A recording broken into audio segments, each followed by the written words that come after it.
Viewers, welcome to view book. இன்னைக்கு பாராளுமன்றம் தலைப்புல இருந்து பாலிட்டியில இது வரைக்கும் என்னென்ன கொஸ்டின்ஸ் டிஎன்பிஎஸ்சில கேட்டிருக்காங்க அப்படிங்கறத பார்க்க போறோம். டிஎன்பிஎஸ்சில அப்படின்னா எல்லா எக்ஸாமுமே இன்க்ளூட் பண்ணிருப்போம். குரூப் 1, 2, 2A, 4 அண்ட் ரிமைனிங் இருக்கக்கூடிய எக்ஸாம்ஸ் எல்லாத்தையுமே சேர்த்து அதுல இருந்து இந்த பாராளுமன்றம் பர்டிகுலரா இந்த டாபிக்ல இருந்து என்னென்ன கொஸ்டின்ஸ் கேட்டிருக்காங்களோ அதுதான் நம்ம இந்த வீடியோல பார்க்க போறோம். இந்த பாராளுமன்றம் தலைப்பு மட்டும் என்ன பண்ணலாம்னா 2 பார்ட்டா நம்ம பார்க்கலாம். ஏன்னா கொஞ்சம் பெருசா இருக்கு. நிறைய பார்க்க வேண்டிய விஷயங்களுமே இதுல இருக்கு. பாராளுமன்றம் அப்படின்னா லோக்சபா, ராஜ்யசபா. லோக்சபானா மக்களவை, ராஜ்யசபாங்கிறது மாநிலங்களவை. இது எல்லாருக்குமே தெரிஞ்சதுதான். ஆனா இந்த வீடியோ கண்டிப்பா ஒரு முக்கியமான வீடியோ அப்படின்னு நான் சொல்லுவேன். ஏன் இது இம்பார்ட்டன்ட் அப்படின்னு பாத்தீங்கன்னா, இந்த வீடியோ பார்த்தா உங்களுக்கு தெரியும். நீங்க 1, 2, 2A எல்லாம் ப்ரிப்பேர் பண்றீங்க அப்படின்னா கண்டிப்பா உங்களால இதுல இருந்து எந்த அளவுக்கு நம்ம ப்ரிப்பேர் பண்ணணும் அப்படிங்கிற ஒரு ஐடியா கண்டிப்பா கிடைக்கும். ஏன்னா அப்படின்னா இதுல இருக்கக்கூடிய பாதி கொஸ்டின்ஸ் தான் நீங்க புக்ல மட்டும்தான் படிச்சிருக்கீங்க அப்படின்னா பாதி கொஸ்டின்ஸ் தான் உங்களால ஆன்சர் பண்ண முடியும். ஒரு சிலரால என்ன பண்ண முடியும்னா ரிமைனிங் இருக்க கொஸ்டின்ல இதுவா அதுவா அப்படிங்கிற ஒரு டவுட்டோட போடுவீங்க. ஆனா ஒரு சிலருக்கு இதெல்லாம் இந்த டாபிக் கீழே இருக்கா அப்படிங்கிற மாதிரி எல்லாம் தோணும். அந்த அளவுக்கு இருக்கும். சோ அதனால எந்த அளவுக்கு நீங்க அவுட் சைட் சோர்ஸ் ரெஃபர் பண்ணுங்கிறத இந்த வீடியோல நீங்க தெரிஞ்சுக்கலாம். ஓகேங்களா? சோ டைரக்டா நம்ம கொஸ்டின்குள்ள போயிடலாம். அதுக்கு முன்னாடி நீங்க ஒரு நோட் பென் எடுத்துக்கோங்க. இம்பார்ட்டன்ட் பாயிண்ட்ஸ் வரும்போது நோட் பண்ணிக்கோங்க. இல்ல அப்படின்னா நீங்க ஒரு ஸ்கிரீன்ஷாட் பண்ணிக்கோங்க. அந்த பேஜ் வரும்போது ஜஸ்ட் ஒரு ஸ்கிரீன்ஷாட் மட்டும் பண்ணிக்கோங்க. சோ டைரக்டா கொஸ்டின்குள்ள போயிடலாமா? அமைச்சக வளைவின் அடிப்படை கல் என அழைக்கப்படுபவர் யார்? அதாவது key stone of the cabinet arch அப்படின்னு அழைக்கப்படுறது யாருன்னு பாத்தீங்கன்னா பிரதமர் அவர்கள். இதை நோட் பண்ணி வச்சுக்கோங்க. Next question. இந்த கொஸ்டின் உங்களுக்கு தெரிஞ்சிருக்க பாசிபிள் இருக்கு. இந்திய திட்டக்குழுவின் தலைவராக இருப்பவர் யாருன்னு கேட்டிருக்காங்க. இந்திய திட்டக்குழுவின் தலைவர் யாருன்னா பிரதமர் அவர்கள், பிரைம் மினிஸ்டர். சோ இங்க இருக்க இந்த கட்டிங் இருக்கு பாருங்க. இது பழைய book, 12th standard old book, new book கிடையாது. சோ பிரதம அமைச்சர் திட்டக்குழு தலைவராகவும் இருக்கிறார். எனவே இந்த துறைகள் சம்பந்தப்பட்ட பதிவேடுகள் அவருடைய முடிவுக்கு அனுப்பப்படுகின்றன கொடுத்திருப்பாங்க. இதுல நீங்க என்ன எக்ஸ்ட்ரா பார்க்கணும் அப்படின்னு பாத்தீங்கன்னா, எதுக்கெல்லாம் பிரதம மந்திரி தலைவரா இருக்காரு அப்படிங்கறதெல்லாம் தெரியணும். ஃபர்ஸ்ட் இது திட்டக்குழுவுடைய தலைவர் பிரதம அமைச்சர். அதுக்கு அடுத்தது தேசிய வளர்ச்சி குழுக்கான தலைவரும் யாருன்னு பாத்தீங்கன்னா பிரதமர். தேசிய ஒருங்கிணைந்த குழுவுடைய தலைவரும் பிரதமர். தேசிய நீர்வளங்களுக்கான குழுக்கான தலைவரும் பிரதமர். மாநிலங்களுக்கு இடையான குழுக்களுக்கான தலைவரும் யாருன்னு பாத்தீங்கன்னா பிரதமர். இது மட்டுமா அப்படின்னா இதுக்கு அடுத்து இருக்கக்கூடியதெல்லாம் உங்களுக்கு கொஸ்டினாவே கேட்டிருக்காங்க. அதனால அதுல பார்க்கலாம். சோ இத நோட் பண்ணி வச்சுக்கோங்க. நான் அடுத்த எக்ஸாம்ல உங்களுக்கு இப்படி கூட கேட்கலாம். தேசிய நீர்வளங்களுக்கான குழுவின் தலைவர் யார் அப்படின்னு கேட்கலாம். சோ அப்ப குடியரசுத் தலைவரும் இருப்பாரு, பிரதமரும் இருப்பாரு, துணை குடியரசுத் தலைவரும் இருப்பாரு, உச்ச நீதிமன்ற நீதிபதி இருப்பாங்க. அப்ப யார சூஸ் பண்ணீங்க? பிரதமரை சூஸ் பண்ணும். சோ அதனால இது எல்லாமே நோட் பண்ணிக்கோங்க. எதுக்கெல்லாம் பிரதமர் தலைவரா இருக்காரு அப்படின்னுட்டு. அடுத்தது பிரதம மந்திரி தலைவராக இருக்கிறார். எதுக்கு? நிதி ஆணையம், தேசிய திட்டக்குழு, கேபினெட் செயலாளர் அலுவலகம்னு கொடுத்திருக்காங்க. தேசிய திட்டக்குழுக்கு பிரதமர் என்ன பண்ணுவாருன்னா தலைவரா இருப்பாரு. இது எல்லாருக்குமே தெரியும். ஆனா நிதி ஆணையத்தோட தலைவர் மாறிட்டே இருப்பாங்க. அது பிரைம் மினிஸ்டர் கிடையாது. அடுத்தது கேபினெட் செயலாளர் அலுவலகம் இருக்குல்ல, இது ஆக்சுவலா யாரோட கண்ட்ரோலு கீழே இருக்கும் அப்படின்னு பாத்தீங்கன்னா பிரதமரோட கண்ட்ரோல் கீழே தான் இருக்கும். ஆனா கேபினெட் செயலாளர் அலுவலகத்துக்குன்னு ஒரு நிர்வாகி இருப்பாங்க, ஒரு செயலாளர் இருப்பாங்க, ஒரு ஐஏஎஸ் ஆபீசர் சீஃப் அங்க நியமிச்சிருப்பாங்க. சோ அதனால இதோட தலைவர்னு கேட்டா கேபினெட் செயலாளர் அலுவலகத்தோட தலைவர் பிரதமர் கிடையாது. சோ இப்ப எதுக்கு மட்டும் அப்படின்னா தேசிய திட்டக்குழுக்கு மட்டும்தான் பிரதமர் பிரதம மந்திரி தலைவரா இருப்பார். ஓகேங்களா? சோ இது டீட்டெயிலா நோட் பண்ணிக்கோங்க. டக்குன்னு கேபினெட் செயலாளர்னு பார்த்த உடனே பிரதமர் இருப்பாரோ அப்படின்னு சொல்லி 2 and 3 போட்டுறாதீங்க. கேபினெட் செயலாளர் அலுவலகத்துக்குன்னு ஒரு செயலாளர், தலைமைச் செயலாளர் நியமிச்சிருப்பாங்க. சோ அதனால பார்த்து இது பண்ணுங்க. ஓகேங்களா? நெக்ஸ்ட் கொஸ்டின் பாருங்க. தேசிய பேரிடர் மேலாண்மை ஆணையத்தின் தலைவர் யாருன்னு கேட்டிருக்காங்க. அப்ப தேசிய பேரிடர் மேலாண்மை ஆணையத்தின் தலைவர் யாருன்னா பிரதம மந்திரி தான். அது மட்டும் இல்லாம ஒன் மோர் இம்பார்ட்டன்ட் பாயிண்ட், இதையும் நோட் பண்ணிக்கோங்க. மத்திய அரசாங்கத்தின் முதன்மை செய்தி தொடர்பாளர் யாருன்னு கேட்டாலுமே பிரதம மந்திரி தான். ஓகேங்களா? மத்திய அரசாங்கத்தின் முதன்மை செய்தி தொடர்பாளர். நெக்ஸ்ட் அறிவியல் மற்றும் தொழில்துறை ஆராய்ச்சி மையத்தின் தலைவர் யார் அப்படின்னா பிரதம மந்திரி. நீங்க எல்லாம் இப்போ மங்கள்யான் நிதானப்ப பார்த்திருக்கலாம். பிரதமர் நரேந்திர மோடி அவர்கள் என்ன பண்ணிருப்பாங்கன்னா, சிவன் ஃபர்ஸ்ட் டைம் ஃபெயிலியர் ஆகும்போது தட்டி குடுத்துட்டு போயிருப்பாங்க. அதுக்கப்புறம் வந்து கூட இவரு தான் வந்து பார்த்துட்டு என்கரேஜ் பண்ணிட்டு போயிருப்பாரு. சோ இதுதான். சோ இப்ப யார் வந்து அறிவியல் தொழில்துறை ஆராய்ச்சி மையத்துடைய தலைவர் அப்படின்னா, பிரதம மந்திரி. சோ இது எல்லாமே தான் வந்து எந்த துறை தலைவர் வந்து பிரதமரா இருக்காரு அப்படிங்கிறதுக்கான இது. சோ இது எல்லாத்தையும் நீங்க நோட் பண்ணி வச்சுக்கோங்க. நெக்ஸ்ட் கொஸ்டின் பாருங்க. இந்திய பிரதமரை நியமனம் செய்பவர் யார் அப்படின்னு கேட்டிருக்காங்க. இந்திய பிரதமரை நியமனம் செய்யறவர் யார் அப்படின்னா குடியரசுத் தலைவர். அதாவது பதவி நியமனம் பண்றவர் யாருன்னா குடியரசுத் தலைவர். ஆனா இதுல நம்ம ஆல்ரெடி ஒரு வீடியோல பார்த்திருக்கோம். குடியரசுத் தலைவர் ரிலேட்டடான வீடியோலயே நம்ம சொல்லியிருப்போம், பிரதமரை குடியரசுத் தலைவர் தேர்ந்தெடுக்க முடியாது. ஆனா எந்த கட்சி பெரும்பான்மை வாங்கி ஜெயிக்கிறாங்களோ அந்த கட்சியுடைய தலைவரை வந்து பிரதமரா குடியரசுத் தலைவர் வந்து நியமிப்பார் அப்படிங்கறத மட்டும் பார்த்திருக்கோம். ஓகேங்களா? ஆனா குடியரசுத் தலைவரால யாரையும் போய் பிரதமர்னு சூஸ் பண்ண முடியாது. எந்த கட்சி வின் பண்ணுதோ அவங்களோட தலைவரை தான் சூஸ் பண்ண முடியும். Next question. முன்னாள் அதிகாரியுடனான ராஜ்யசபா தலைவர் யார்? ராஜ்யசபா தலைவர் அப்படின்னு வந்துட்டாலே அது துணை குடியரசுத் தலைவர் தான். அப்ப துணை ஜனாதிபதி. ஓகேங்களா? Next question.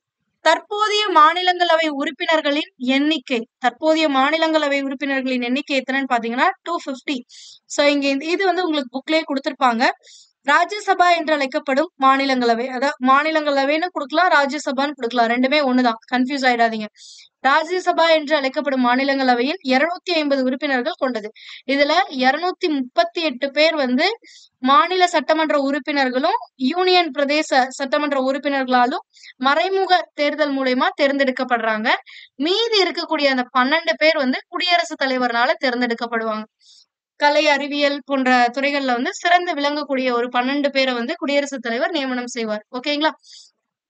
சோ இதுவுமே ரொம்ப இம்பார்ட்டன்ட். அண்ட் இந்த மறைமுக தேர்தலும் ரொம்ப இம்பார்ட்டன்ட். யாரெல்லாம் இந்த மறைமுக தேர்தல் மூலியமா தேர்ந்தெடுக்கப்படுறாங்கன்னா, குடியரசுத் தலைவர், துணை குடியரசுத் தலைவர், அதுக்கு அடுத்தது வந்து மாநிலங்களவை உறுப்பினர்கள். இந்த 3 பேர் தான் வந்து 3 பேர்னு சொல்லக்கூடாது. இந்த 3 பதவிக்கான உறுப்பினர்களை தான் வந்து இந்த மறைமுக தேர்தல் மூலியமா எடுப்பாங்க. ஓகேங்களா?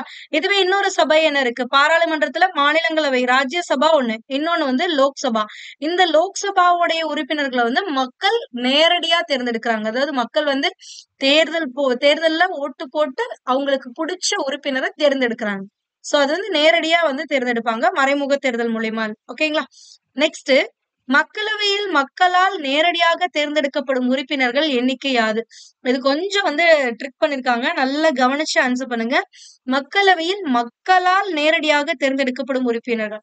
ஆக்சுவலா மக்களவையில 545 பேரை வந்து இருப்பாங்க, உறுப்பினர்கள் இருப்பாங்க. இதுல 543 பேர் தான் வந்து என்ன பண்றாங்கன்னா மக்களால தேர்ந்தெடுக்கப்படுறாங்க. நேரடியா எலெக்ஷன் வச்சு தேர்ந்தெடுக்கப்படுவது 543. ஓகேங்களா? அப்ப மீதி 2 பேர் யாருன்னா ஆங்கிலோ இந்தியன்ஸ். அவங்கள வந்து குடியரசுத் தலைவர் வந்து நியமிப்பார். இந்த கொஸ்டினுமே உங்களுக்கு கேட்டிருக்காங்க. குடியரசுத் தலைவரால மக்களவையில எத்தனை பேரை நியமிக்க முடியும், அதே மாதிரி மாநிலங்களவையில குடியரசுத் தலைவர் எத்தனை பேரை நியமிக்கிறாங்க அப்படின்னு சொல்லி கேட்டிருப்பாங்க. மக்களவையா இருந்தா 2 பேரு, மாநிலங்களவையா இருந்தா 12 பேர். சோ இதையும் நோட் பண்ணி வச்சுக்கோங்க. ஓகேங்களா? இது ஆல்ரெடி உங்களுக்கு தெரியும். சோ இதுக்கானது வந்து உங்களுக்கு புக்ல 12th புக்ல கொடுத்திருக்காங்க. So next. ஒன்றிய பிரதேசமான டெல்லியிலிருந்து மக்களவைக்கு எத்தனை உறுப்பினர்கள் தேர்ந்தெடுக்கப்படுகின்றனர்? இப்பதான் பார்த்தோம். 543 பேர் வந்து ஓவராலா மாநிலங்கள் பிளஸ் யூனியன் பிரதேசம், யூனியன் டெரிட்டரில இருந்து சில மக்களால வந்து தேர்ந்தெடுக்கப்படுறாங்கன்னு. இந்த 543 பேருமே வந்து ஒரு பகுதியில இருந்து எத்தனை பேர் தேர்ந்தெடுக்கணும் அப்படிங்கறதெல்லாம் இருக்கு. அந்த மாதிரி டெல்லியில இருந்து இந்த மக்களவைக்கு எத்தனை பேரை தேர்ந்தெடுக்கிறாங்க அப்படின்னா 7 பேரை தேர்ந்தெடுக்கிறாங்க. இது ரொம்பவே இம்பார்ட்டன்ட். நீங்க குரூப் 1, 2, 2A எல்லாம் ப்ரிப்பேர் பண்ணிட்டு இருக்கீங்க அப்படின்னா அது ரொம்ப இம்பார்ட்டன்ட். புக்ல இருக்காது உங்களுக்கு. பட் ஆனா இதை நீங்க அவுட் சைட் சோர்ஸ்ல தான் பார்த்தாகணும். நாட் ஒன்லி டெல்லி, எல்லாத்தையுமே நீங்க பாக்குற மாதிரி இருக்கும். அடுத்து பாண்டிச்சேரியில இருந்து எத்தனை பேர் அப்படின்னு பாத்தீங்கன்னா ஒருத்தரை தான் வந்து தேர்ந்தெடுப்பாங்க, மக்களவைக்கு வந்து தேர்ந்தெடுப்பாங்க. ஓகேங்களா? அடுத்த கொஸ்டின். கீழே கொடுக்கப்பட்டுள்ள மாநிலங்களுக்குள் மக்களவையில் அதிகமான இடங்களை பெற்ற மாநிலம் எது? இப்பதான் சொன்னோம். சோ நீங்க இது கண்டிப்பா அவுட் சைட் சோர்ஸ் வந்து ரெஃபர் பண்ணணும். டெல்லியில இருந்து எத்தனை பேரு? 7 பேரு. பாண்டிச்சேரியில இருந்து எத்தனை பேரை செலக்ட் பண்ணாங்க? ஒருத்தர். ஆனா இங்க ஒரு 4 ஆப்ஷன் கொடுத்திருக்காங்க. இந்த ஆப்ஷன்ல மக்களவையில அதிக இடங்களை கொண்ட மாநிலம் எதுன்னு கேக்குறாங்க. மேற்கு வங்காளத்துல இருந்து 42 பேர் வந்து போவாங்க மக்களவைக்கு.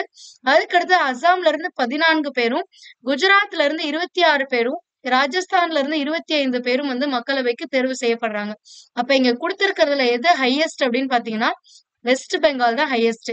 சோ இப்போ இது பத்தி ஒவ்வொரு ஸ்டேட்லயும் ஒவ்வொரு யூனியன் டெரிட்டரியிலயும் எத்தனை பேர் வந்து மக்களவைக்கு தேர்ந்தெடுக்கப்படுறாங்க அப்படிங்கறது தெரிஞ்சா மட்டும்தான் you can answer this question. So இதுக்காக கண்டிப்பா நீங்க என்ன பண்ணணும்னா அவுட் சைட் சோர்ஸை ரெஃபர் பண்ணும். இதுல இன்னொரு முக்கியமான விஷயம் என்ன அப்படின்னா அதிக இடங்கள் கொண்ட மாநிலம் எது அப்படின்னு பாத்தீங்கன்னா மக்களவையில அதிகமான இடங்களை பெற்ற மாநிலம் எதுன்னு பாத்தீங்கன்னா யூபி. எத்தனை இருக்கும் அப்படின்னா 80 வந்து இருக்கும். ஓகேங்களா? அப்ப தமிழ்நாடு எத்தனைன்னு பாத்தீங்கன்னா 39 உறுப்பினர்களை வந்து தமிழ்நாடு மக்களவைக்கு அனுப்பும். ஓகேங்களா? சோ நெக்ஸ்ட் கொஸ்டின் எது ரிலேட்டடா தான் இருக்கும். தமிழ்நாட்டிற்கு எத்தனை ராஜ்யசபா இடங்கள் உள்ளன? நான் இதுக்கு முன்னாடி நீங்க பாத்தீங்கல்ல இந்த 39 அப்படிங்கிறது மக்களவை, அதாவது லோக்சபாவுடையது. ஆனா இங்க கேட்டிருக்கிறது ராஜ்யசபா. அப்ப ராஜ்யசபால எத்தனை பேர் அப்படின்னு பாத்தீங்கன்னா 18 பேர். இது உங்களுக்கு புக்ல கொடுத்திருக்காங்க. தமிழகத்திலிருந்து நாடாளுமன்றத்திற்கு தேர்ந்தெடுக்கப்படும் உறுப்பினர்கள். மாநிலங்களவை அதாவது ராஜ்யசபாக்கு வந்து 18 உறுப்பினர்களும், மக்களவைக்கு 39, லோக்சபாக்கு வந்து 39 உறுப்பினர்களும் தேர்ந்தெடுக்கப்படுறாங்க அப்படிங்கிறது. இது ரிலேட்டடாவே உங்களுக்கு 2-3 கொஸ்டின் கேட்டிருப்பாங்க. இந்த நெக்ஸ்ட் கொஸ்டின் பாருங்க, இதுவும் அதேதான். தமிழகத்திலிருந்து நாடாளுமன்றத்திற்கு தேர்ந்தெடுக்கப்படும் உறுப்பினர்கள் எத்தனை? அதாவது முன்னாடி ராஜ்யசபா மட்டும் கேட்டிருந்தாங்க, இங்க ரெண்டுமே கேட்டிருக்காங்க. அப்ப மாநிலங்களவை 18, மக்களவை 39ங்கிறதா சரியான விடை. நெக்ஸ்ட், இந்திய குடியரசுத் தலைவரால் ராஜ்யசபையில் நியமிக்கப்படும் உறுப்பினர்களின் எண்ணிக்கை டேஷ் ஆகும். இதை நான் ஆல்ரெடி சொன்னேன். ராஜ்யசபைக்கு எத்தனை பேர் அப்படின்னா 12 பேரு. இதுவே மக்களவைக்கு எத்தனை பேர்னா 2 பேர். ஓகேங்களா? சோ அப்ப இவங்களை எந்த இதுல இருந்து செலக்ட் பண்றாங்க அப்படின்னா இலக்கியம், அறிவியல், விளையாட்டு, கலை மற்றும் சமூக சேவை ஆகிய துறையில் சிறந்து அறிவு அல்லது செயல்முறை அனுபவம் கொண்ட 12 உறுப்பினர்களை குடியரசுத் தலைவர் நியமனம் செய்கிறார். ஓகேங்களா? சோ இது நெக்ஸ்ட் கொஸ்டின். பின்வரும் பொறுப்பாளர்களுள் யார் கீழவை மற்றும் மேலவை செயலகத்தை கட்டுப்படுத்தி தலைமையேற்று வழிநடத்தி செல்கிறார்? அப்ப யார் வந்து அந்த அவைக்கு தலைவர் அப்படின்னு கேட்டிருக்காங்க. கீழவை அதாவது மக்களவைன்னு சொல்லக்கூடிய கீழவை, லோக்சபான்னு சொல்லலாம், இல்லைன்னா மக்களவைன்னு சொல்லலாம், இல்லைன்னா கீழவைன்னு சொல்லலாம். சோ இதோடைய தலைவர் யார் அப்படின்னு பாத்தீங்க அப்படின்னா இதை வழிநடத்தி செல்றவர், தலைமையேற்று வழிநடத்தி செல்றவர் சபாநாயகர். ஓகேங்களா? அடுத்தது மாநிலங்களவை. மேலவை அப்படின்னா மாநிலங்களவை, இல்லைன்னா ராஜ்யசபான்னு சொல்லுவாங்க. இதை யார் வந்து தலைமையேற்று வழிநடத்தி செல்லுவாங்க அப்படின்னா மேலவை தலைவர். மேலவை தலைவர் யாருன்னு பாத்தீங்கன்னா துணை குடியரசு தலைவர். அவர் தான் வந்து செல்வாரு. அப்போ எந்த ஆப்ஷன் சரியானதுன்னா ஆப்ஷன் டி தான் சரியானது. கீழவையின் சபாநாயகர் மற்றும் மேலவையின் தலைவர் முறையே அப்படின்னு கொடுத்திருக்காங்க. நெக்ஸ்ட், கீழ்கண்டவற்றுள் லோக்சபா சபாநாயகர் தனது ராஜினாமாவை எவரிடம் அளிப்பார்? அப்ப சபாநாயகர் வந்து மக்களவையை தலைமையேற்று நடத்துவார்னு இப்பதான் பார்த்தோம். அவர் ஒரு வேளை பதவி விலகணும்னு ஆசைப்பட்டாருன்னா அவரோட ராஜினாமா கடிதத்தை யாருக்கிட்ட கொடுப்பாங்கன்னா இவருக்கு அடுத்த பொசிஷன்ல இருக்கவங்க, அதாவது துணை சபாநாயகர் கிட்ட கொடுத்துட்டு தான் விலகுவாங்க. ஓகேங்களா? எப்படி குடியரசுத் தலைவர் வந்து துணை குடியரசுத் தலைவர் கிட்ட ராஜினாமா கடிதத்தை கொடுத்துட்டு பதவி விலகுவாரோ அதே மாதிரி சபாநாயகர் துணை சபாநாயகர் கிட்ட கொடுத்துட்டு பதவி விலகுவார். ஓகேங்களா? நெக்ஸ்ட் ஒன் பாருங்க. லோக்பால் எனும் கூற்றை முதலில் உருவாக்கியவர் யார் அப்படின்னு கேட்டிருக்காங்க. லோக்பால் அப்படிங்கிற கூற்றை முதல்ல உருவாக்கியவங்க லட்சுமி மால் சிங்வி, அதாவது எல்.எம். சிங்வி அப்படின்னு சொல்லுவாங்க. சோ இப்படியும் கொடுத்திருப்பாங்க சம்டைம்ஸ். சோ அதனால கன்ஃபியூஸ் ஆயிக்க வேண்டாம். Lakshmi L, mall M, Singhvi. ஓகேங்களா? இவர் தான் வந்து லோக்பால் அப்படிங்கிற கூற்றை முதல்ல உருவாக்குறாரு. சோ இது என்ன அப்படின்னு பாத்தீங்கன்னா லோக்பால் அப்படிங்கிறதுக்கான மீனிங் என்னங்கிறது இங்க கொடுத்திருக்கேன். ஒண்ணு மக்களின் நண்பன் அப்படின்னு சொல்லுவாங்க, பீப்புள்ஸ் ஃப்ரெண்ட் அப்படின்னு சொல்லுவாங்க, இல்லைன்னா டிஃபெண்டர் ஆஃப் பீப்புள்னு சொல்லுவாங்க, மக்களின் பாதுகாவலர், defender of people or people's friend. So இதுதான் மேம். என்ன மேம் பீப்புள்ஸ் ஃப்ரெண்டுங்கிறீங்க, பீப்புள் ப்ளூரல் ஆச்சு, அது எப்படி இஸ் போடுறீங்க அப்படின்னா பீப்புள்ஸ் ஃப்ரெண்ட், அதாவது இந்த இஸ். ஓகேங்களா? ப்ளூரல் இல்ல, மக்களுடைய நண்பன் அப்படிங்கிற மீனிங். ஓகேங்களா? சோ நெக்ஸ்ட் இத பத்தி தெரிஞ்சுக்கணும். ஆக்சுவலா லோக்பால்னா என்ன, லோக் ஆயுக்தா அப்படின்னா என்ன அப்படிங்கறது எல்லாமே இதுல நம்ம கிளியரா பார்க்கலாம். இந்த கொஸ்டின் பாருங்க.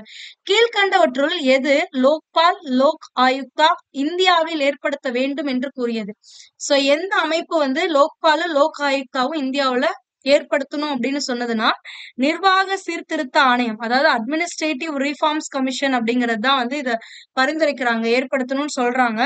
சோ இந்த கமிஷனை யாரு வந்து உருவாக்குனாங்க அப்படின்னா மொரார்ஜி தேசாய் அப்படிங்கிறவர் தான். இவர் பிரதமரா இருந்தப்ப இந்த கமிட்டியை வந்து இது பண்ணுவாரு, கமிஷனை வந்து இது பண்ணுவாரு. சோ இந்த கமிஷன் எப்ப நிறுவப்படுது அப்படின்னு பாத்தீங்கன்னா 5 ஜனவரி 1966 தான் வந்து நிறுவப்படுது. இந்த இதுலதான் வந்து சொல்லிருப்பாங்க லோக்பால் லோக் ஆயுக்தாவை கொண்டு வரணும் அப்படின்னு. அப்ப லோக்பால் லோக் ஆயுக்தானா ஒண்ணும் இல்ல, ஊழலுக்கு எதிரான நடவடிக்கைகள் அதுதான். சோ ஊழல் எதிர்ப்பு ஆணையமா வந்து இது பண்ணும். ஓகேங்களா? சோ ஊழல் பண்றாங்க அப்படின்னா அதை பத்தி விசாரிக்கிறது, தண்டனை, அதை பத்தி எல்லாம் சொல்லக்கூடியதுதான் இந்த லோக்பால் லோக் ஆயுக்தா. இதுல இந்த லோக்பால் அப்படிங்கிறது என்னன்னா தேசிய அளவுல இருந்தா அது லோக்பால், இது தேசிய அளவு. இதுவே மாநிலங்களவை அளவுல இருக்கக்கூடியது வந்து என்னன்னா இந்த லோக் ஆயுக்தா. ஓகேங்களா? வேற ஒண்ணும் கிடையாது. இந்த லோக்பால் மசோதாவை முதன் முதல்ல எப்ப இன்ட்ரடியூஸ் பண்றாங்க பார்லிமெண்ட்லன்னா 1968 தான் இன்ட்ரடியூஸ் பண்றாங்க. பட் ஆனா இந்த மசோதா வந்து என்ன ஆகும் அப்படின்னா மக்களவையில இருந்து பாஸ் ஆகும். மாநிலங்கள் எப்பயுமே இது வந்து மக்களவையில தான் வந்து இது பண்ணுவாங்க. சோ மக்களவையில பாஸ் பண்ணனதை மாநிலங்களவை வந்து ஏற்காம கொஞ்சம் கிடப்புல போட்டு வச்சிருப்பாங்க. சோ அதுக்கப்புறம் அதை அப்படியே விட்டுருவாங்க. அதுக்கப்புறம் பல மசோதாக்கள் இது ரிலேட்டடா வரும். ஆனா 2013 தான் வந்து இந்த லோக்பால் மசோதா வந்து மக்களவையில இருந்து பாஸ் பண்ணி அடுத்தது மாநிலங்களவையிலும் வந்து சரியா இருக்குன்னு பாஸ் பண்ணிட்டு குடியரசுத் தலைவரோட ஒப்புதல் வாங்கினது 2013. ஓகேங்களா? சோ இதுல இன்னொரு இம்பார்ட்டன்டான பாயிண்ட் என்னன்னா இந்த லோக்பால் இருக்குல்ல, இதுல எத்தனை பேர் இருப்பாங்க உறுப்பினர்களா அப்படின்னா அதிகபட்சமா 8 பேர். அதாவது மேக்சிமம்னு சொல்லியிருக்கேன், எக்ஸாக்டா 8 பேர் கிடையாது, மேக்சிமம் 8 பேர் இருக்கலாம், பிளஸ் ஒரு தலைவர் இருக்கலாம். ஓகேங்களா? ஆனா லோக் ஆயுக்தா மாநில அளவுல இருக்குல்ல, இதுக்கு 3 பேர் தான் வந்து உறுப்பினர்களா இருப்பாங்க. சோ இதுதான் வந்து இம்பார்ட்டன்டானது. அப்ப லோக்பால் அப்படின்னா என்னன்னு உங்களுக்கு தெரியும், ஊழல் எதிர்ப்பு ஆணையம் தான் வந்து லோக்பால். அண்ட் லோக்பால்னா என்ன மீனிங் அப்படிங்கிறது தெரியணும், மக்களின் பாதுகாவலன் அல்லது இன்னொன்னது மக்களின் நண்பன். ஓகேங்களா? சோ ஒருவேளை உங்களுக்கு கொஸ்டின் இப்படி கூட கேட்கலாம், லோக்பால்னா மீனிங் என்ன அப்படின்னு அடுத்த எக்ஸாம்ல கூட கேட்கலாம். சோ அதனால அதையும் தெளிவா பாத்துக்கோங்க. ஓகேங்களா? சோ நெக்ஸ்ட் அதே மாதிரி லோக்பால்னா எந்த அளவுன்னு கேட்கலாம், மாநில அளவா தேசிய அளவா, இல்ல லோக் ஆயுக்தாங்கிறது மாநில அளவா தேசிய அளவா அப்படின்னு. நெக்ஸ்ட் ஒன், 3 பேர் கொண்ட லோக் ஆயுக்தா தேடுதல் குழு தலைவர் யார் அப்படின்னா திரு கே வெங்கட்ராமன் அவர்கள் தான். இந்த 3 பேர் இருப்பாங்கன்னு சொன்னோமா லோக் ஆயுக்தானா, சோ இதோடைய தலைவரா இருந்தவர் யாருன்னா கே வெங்கட்ராமன் அவர்கள். நெக்ஸ்ட் கொஸ்டின், நாடாளுமன்றத்தின் முதல் கூட்டுத்தொடர் நடைபெற்ற ஆண்டு. சோ கூட்டுத்தொடர் எப்போ நடைபெறுது அப்படின்னா இது வரைக்கும் இந்தியால 3 டைம்ஸ் நடந்திருக்கு. சோ ஃபர்ஸ்ட் டைம் எங்க அப்படின்னு எப்போ அப்படின்னு பாத்தீங்கன்னா 1962ல டவுரி ப்ராகிபிஷன் பில் அப்போ, அடுத்தது செகண்ட் டைம் வந்து 1978ல பேங்கிங் சர்வீஸ் கமிஷன் பில் அப்போ, அடுத்தது தேர்ட் டைம் வந்து 2002ல prevention of terrorism bill. So இந்த 3 டைம் தான் வந்து இந்த கூட்டுத்தொடர் நடந்திருக்கு. இப்போ ஃபர்ஸ்ட் எப்போ அப்படின்னு பாத்தீங்கன்னா 1962ல நடந்திருக்கு கூட்டுத்தொடர். எதுக்காக? டவுரி ப்ராகிபிஷன், வரதட்சணையை வந்து தடை செய்தல் சட்டத்திற்காக வந்து இது பண்ணிருக்காங்க. ஓகேங்களா? நெக்ஸ்ட் ஒன், இந்தியாவில் கேபினெட் செயலகம் டேஷ் ஆண்டு உருவாக்கப்பட்டது. ஆக்சுவலா இது வந்து உங்களுக்கு கொஸ்டின் வந்து ஓரளவுக்கு இதா இருக்கு. என்ன அப்படின்னா கேபினெட் செயலகம் கேபினெட் செக்ரட்டரியேட் அப்படிங்கிறது எப்போ உருவாக்கப்படுதுன்னா 5 செப்டம்பர் 1946ல உருவாக்கப்படுது. அதாவது அதுக்கு முன்னாடி வந்து இது என்னவா இருக்கும்னா எக்ஸிகியூட்டிவ் கவுன்சில்னு இருக்கும், அதுதான் வந்து கேபினெட் செக்ரட்டரியேட்னு மாத்திருப்பாங்க. ஆனா கேபினெட் செயலாளர் பதவி எப்போ உருவாக்கப்பட்டதுன்னா 1950. உங்களுக்கு இந்த ஆப்ஷனே இங்க இருக்காது, இது வந்து கேபினெட் செயலாளர்னு வந்திருக்கணும் இந்த இடத்துல. அப்ப கேபினெட் செயலாளர்னு கொடுத்திருந்தா இது 1950. சோ இதுவுமே உங்களோட புக்ல 12th புக்ல கொடுத்திருக்காங்க. ஐ திங்க் 7th லெசன் கொடுத்திருக்காங்க. இது வந்து கேர்ஃபுல்லா ரீட் பண்ணிக்கோங்க. ஏன்னா அமைச்சரவை செயலாளர், அதாவது கேபினெட் செயலாளர் பதவி வந்து 1950ல உருவாக்கப்பட்டது. முதல் அமைச்சரவை செயலாளர் யாருன்னு கூட கேட்கலாம். அப்ப யாருன்னு பாத்தீங்கன்னா ஆர்.என். பிள்ளை அப்படிங்கிறவர் தான் முதல் அமைச்சரவை செயலாளரா இருந்திருக்காரு. ஓகேங்களா? அடுத்தது, முதலில் எந்த முன்னாள் பிரதம மந்திரி பின்னாளில் லோக்சபாவின் எதிர்க்கட்சி தலைவராக செயல்பட்டார். அதாவது ஃபர்ஸ்ட் வந்து அவர் பிரதமரா இருந்திருக்கணும். அதுக்கப்புறம் பின்னால வந்து அவர் எதிர்க்கட்சி தலைவரா மாறி இருப்பாருன்னா யார் அப்படின்னு கேட்டிருக்காங்க. இதுல வந்து இந்திரா காந்தி அம்மையார் அவர்கள் வந்து பிரதமரா இருந்திருக்காங்க. ராஜீவ் காந்தி இருக்காங்க. ஓகேங்களா? ராகுல் காந்தி, சோனியா காந்தி இருந்ததில்ல. அப்போ இந்திரா காந்தி அவர்கள் வந்து எப்போலாம் இருக்காங்க அப்படின்னு பாத்தீங்கன்னா 1966ல இருந்து 77 வரைக்கும் பிரதமரா இருந்தாங்க. அதுக்கப்புறம் 1980ல இருந்து 84 வரைக்கும் பிரதமரா இருந்தாங்க இவங்க. சோ இவங்க இறந்ததுக்கு அப்புறம் 84ல இருந்து 89 வரைக்கும் யாரு பிரதமரா இருக்காங்கன்னா ராஜீவ் காந்தி அவர்கள் பிரதமரா இருக்காங்க. சோ இதுக்கு அடுத்து 89ல இருந்து 90ல விபி சிங் வந்து பிரதமரா இருந்திருப்பாங்க. ராஜீவ் காந்திக்கு அடுத்த பிரதமரா வந்து விபி சிங் இருந்திருப்பாரு. சோ அவரோட ஆட்சி காலத்துல அவரு பிரதமரா இருந்தப்போ ராஜீவ் காந்தி வந்து எதிர்க்கட்சி தலைவரா இருந்திருப்பாரு. ஓகேங்களா? சோ அப்ப யாருதான் வந்து பிரதமரும் எதிர்க்கட்சி தலைவருமா இருந்திருக்காங்க அப்படின்னா ராஜீவ் காந்தி தான் வந்து பிரதமரும் எதிர்க்கட்சி தலைவருமா இருந்திருக்காரு. ஓகேங்களா? சோ இது வந்து லோக்சபா. நெக்ஸ்ட் ராஜ்யசபாவின் முதன்மை தொலைக்காட்சி ஆசிரியராக நியமிக்கப்பட்டவர் யார் அப்படின்னு பாத்தீங்கன்னா ராகுல் மகாஜன்.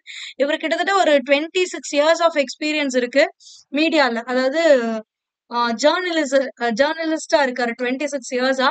சோ இதுல 12 வருஷம் பக்கமா இவர் வந்து பார்லிமெண்டோடைய ஒளிபரப்பை வந்து இது பண்ணிருக்காரு. ஒரு ஆசிரியரா இருந்திருக்காரு. சோ இது ரொம்பவே முக்கியமான கொஸ்டின். ராகுல் மகாஜன் அவர்கள். இது வந்து ஒரு கரண்ட் அஃபேர்ஸ் 2018ல இதான ஒரு கரண்ட் அஃபேர்ஸ் கொஸ்டின். பட் இதுவுமே வந்து பார்லிமெண்ட்க்கு ரிலேட்டடா இருக்கிறதுனால நீங்க இதையும் பார்க்கணும். ஓகேங்களா? பட் இன்கேஸ் இன் ஃபியூச்சர்ல நீங்க இந்த வீடியோ பாக்குறீங்கன்னா அப்ப யார் இருப்பாங்க அப்படிங்கறத பாத்துக்கோங்க. இதையே வச்சுட்டு போய் தப்பா போட்டுறாதீங்க.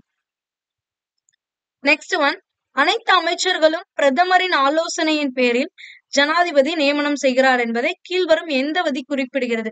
அதாவது பிரதமர் யார் யாரா வந்து அமைச்சர் எந்த துறைக்கு அமைச்சரா வந்து பரிந்துரைக்கிறாரோ அவங்களதான் வந்து குடியரசுத் தலைவர் அமைச்சரா வந்து பதவி பிரமாணம் அதாவது நியமிப்பார். கரெக்டுங்களா?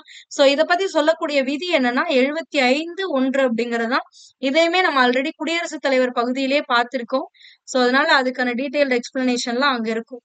Next one, last question. Sorry, இது லாஸ்ட் இல்லைன்னு நினைக்கிறேன். எஸ், மக்களவை பற்றிய கீழ்கண்டவற்றுள் எது சரியானவை அப்படின்னு கேட்டிருக்காங்க. சரியானது பார்க்கணும். மக்களவை பொதுவாக இந்திய பாராளுமன்றத்தின் கீழவை என்று அழைக்கப்படுகிறது. மக்களவை அப்படிங்கிறது லோக்சபா. இந்த லோக்சபாவுக்கு இன்னொரு பேர் என்ன? மக்கள் அவை. ஏன் இத மக்களவைன்னு சொல்றாங்க அப்படின்னா மக்களால் தேர்ந்தெடுக்கப்பட்ட உறுப்பினர்களை கொண்டது. அதனாலதான் இது மக்களவை. அப்ப இதுக்கு இன்னொரு பேர் என்ன அப்படின்னு பாத்தீங்கன்னா கீழவை. சோ அப்ப இந்த ஃபர்ஸ்ட் கூற்று சரியானது. அடுத்தது, மக்களவை உறுப்பினர்கள் நேரடியாக மக்களால் தேர்ந்தெடுக்கப்படுகிறார்கள். ஆமா, இப்பதான் நம்ம பார்த்தோம். அதனாலதான் இது மக்களவைன்னே சொல்றாங்க. அப்ப செகண்ட் கூற்றுமே சரியானது. அடுத்தது, 44வது சட்ட திருத்தத்தால் மக்களவை உறுப்பினர்களின் எண்ணிக்கை 545ஆக உயர்த்தியது அப்படின்றாங்க. இந்த கூற்றுங்கிறது தவறானது. இத நோட் பண்ணிக்கோங்க. 31st அமெண்ட்மெண்ட் 31வது சட்ட திருத்தத்துலதான் வந்து மக்களவை உறுப்பினர்களை வந்து 525 தான் இருந்திருப்பாங்க அப்போ. அதுல இருந்து 545ஆ மாத்திருப்பாங்க. அப்போ எப்போ உயர்த்துறாங்க அப்படின்னா 31st அமெண்ட்மெண்ட். இந்த அமெண்ட்மெண்ட் எந்த இயர் வந்துச்சு அப்படின்னா 1973ல வந்துச்சு. இந்த பாயிண்ட நோட் பண்ணிக்கோங்க. இப்படி கூட உங்களுக்கு கொஸ்டின் கேட்கலாம். இப்படி கொஸ்டின் கேட்டவங்க நெக்ஸ்ட் கொஸ்டினா வந்து 525ல இருந்து 545ஆ மக்களவை உறுப்பினர்கள் எண்ணிக்கை உயர்த்தப்பட்ட அமெண்ட்மெண்ட் என்னன்னு கேட்கலாம். இல்லைன்னா எந்த இயர் வந்து உயர்த்தப்பட்டதுன்னு கேட்கலாம். ஓகேங்களா? சோ அப்ப இந்த கொஸ்டினுக்கு எது ஆன்சர் அப்படின்னு பாத்தீங்கன்னா ஆப்ஷன் டி தான். 1 and 2 only correct. Next last question, கீழ் வருவனவற்றுள் எது எவை கேபினெட்டை குறித்து உண்மையானது அப்படின்றாங்க. கேபினெட் பத்தி உண்மையானது எது அப்படின்னு பாத்தீங்கன்னா சட்டமன்றத்திற்கு நிர்வாகிகளின் பொறுப்பினை கேபினெட் அமைப்பு வலியுறுத்துகிறது. சட்டமன்றத்திற்கான நிர்வாகிகளோட பொறுப்பை கேபினெட் அமைப்பு தான் வந்து வலியுறுத்தும். சோ இது சரியானது. அதுக்கு அடுத்தது, கேபினெட் என்பது பிரதம மந்திரி மற்றும் முக்கிய துறைகளை கொண்ட மூத்த அமைச்சர்களை கொண்டதாகும். உங்களுக்கு புக்லயே கொடுத்திருப்பாங்க. மூத்த அமைச்சர்கள் கொண்ட ஒரு முறைசாரா அமைப்பு தான் வந்து இந்த கேபினெட் அப்படின்னு. அப்ப இதுவும் சரியானது.